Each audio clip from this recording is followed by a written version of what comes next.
Hello, everyone. I wanted to share my story in some details. I was kind of hesitating to, make a video, but you know what?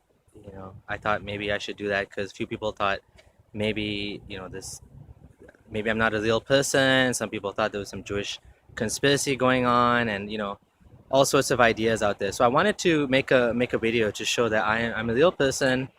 I was born I was born into an Ismaili family. My dad is Ismaili, my mom was Sunni, and I was raised an Ismaili. And around the age of maybe 18 or so in high school, I found Islam. Some of my friends invited me to read the Quran, and I started reading it. I started praying, what was called namaz or salah. And I got really excited. I found the Quran, and I got really excited about it. I really liked it. And I said, hey, this is God's message to me. I didn't look into it too critically. I felt like, I looked into a little bit of other religions and stuff, and I felt it's just instinctive, and I felt like this is something, good, something I want to follow, God's message. And I started praying 5 times a day. And, eventually I took a deep dive into Islam. I started following it with all my heart and mind. Within like a few years after that, I studied university, and then I got married, and then, what else? And then I started working. So when I was working, I tried my best to implement Islam. I would pray even at the office. I would find a stairwell. I would go and pray wherever I could, and I would get, if we had a prayer room, I would invite other people to come pray with me. And even in university, in the middle of exams, I would stop to pray. I would ask them, can I please get up? I need to say my prayers for Maghrib especially.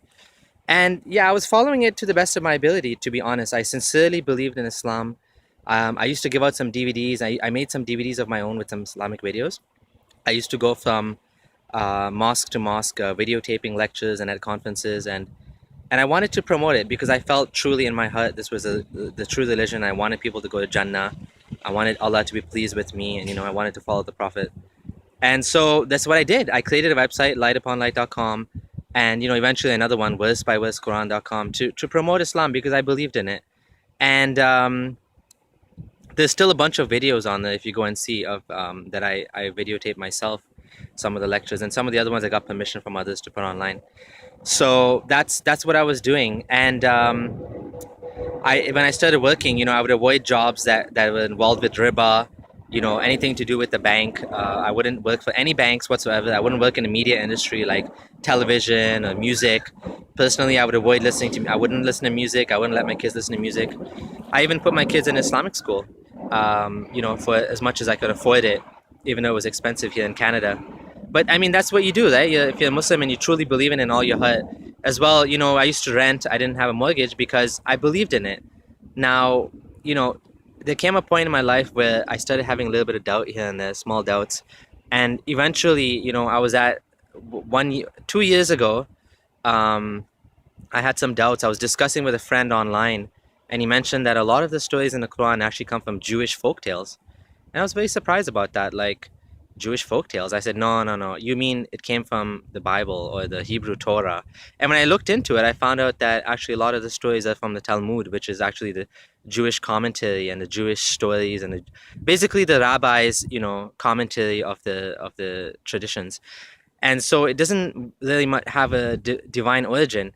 And I also had a big problem with the story of Dhul Qarnayn. This tribe of how Dhul Qarnayn, he trapped this tribe of people, Yajuj and Majuj, Gog and Magog, behind a giant gate built of copper and iron.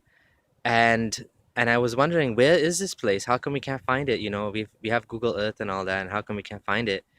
So that was another doubt. And I believe, left Islam for one day. But then I decided, you know what? I'm gonna put my doubts aside. I'm Muslim. I want to go to Jannah. I want to believe in Allah. And I became Muslim for one more year. And then last year, so 1 year ago, is when when I truly left Islam for good.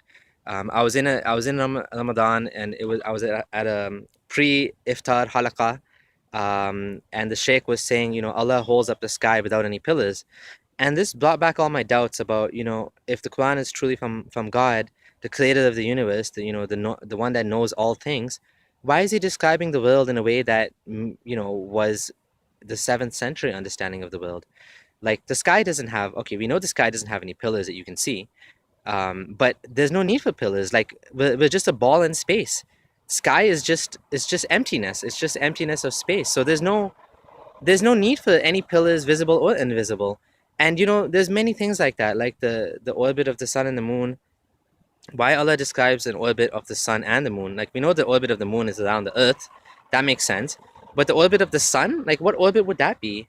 I looked into this and I found, well, there is an orbit. It's a 300 million year orbit of the sun around the Milky Way galaxy, which has nothing to do with humanity whatsoever, because it's completely useless.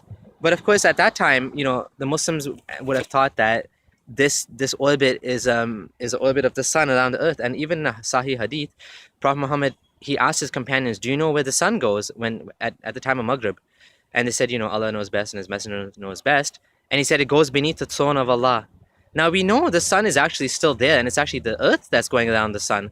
So this one and many other things, they didn't add up to me, that why the creator of the universe is making these mistakes, or describing it in a way that doesn't make any sense today, now based on the new information. And it made me wonder, is it truly Allah the creator, or is it just coming from a man that lived in the 7th century, that believed these things and was basically writing them as he went? And so, the stories in the Quran, like I said, Dhul Qarnayn, where is Gog and Magog, Yajuj and Majuj? There's supposed to be, millions and millions of them stuck behind this dam.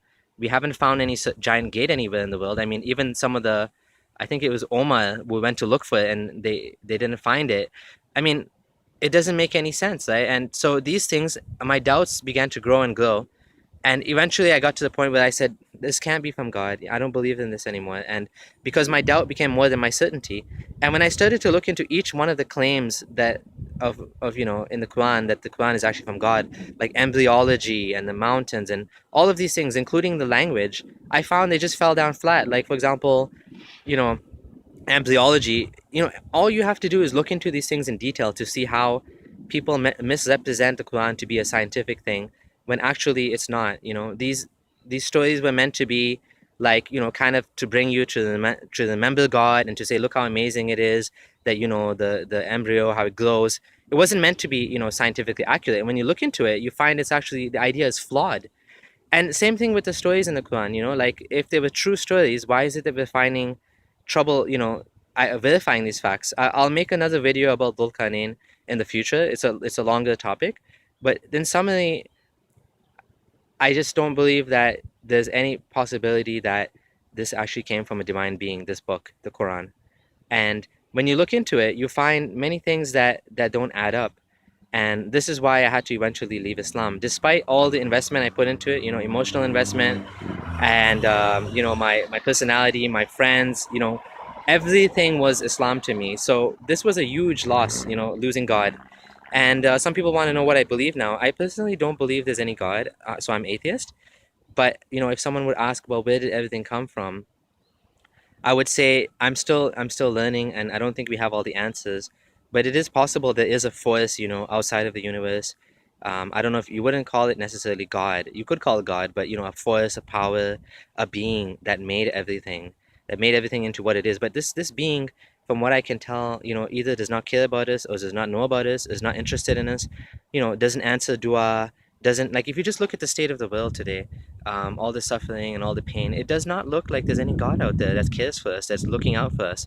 And in fact, that's what I believe, that if there is a creator, either he doesn't know about us or he doesn't care about us, and he's just letting all these things happen. And which is why I'm an atheist, because I don't believe that there is a God. But if there is a creator out there, I mean, maybe he has no personality. Maybe it's just like a force, a power,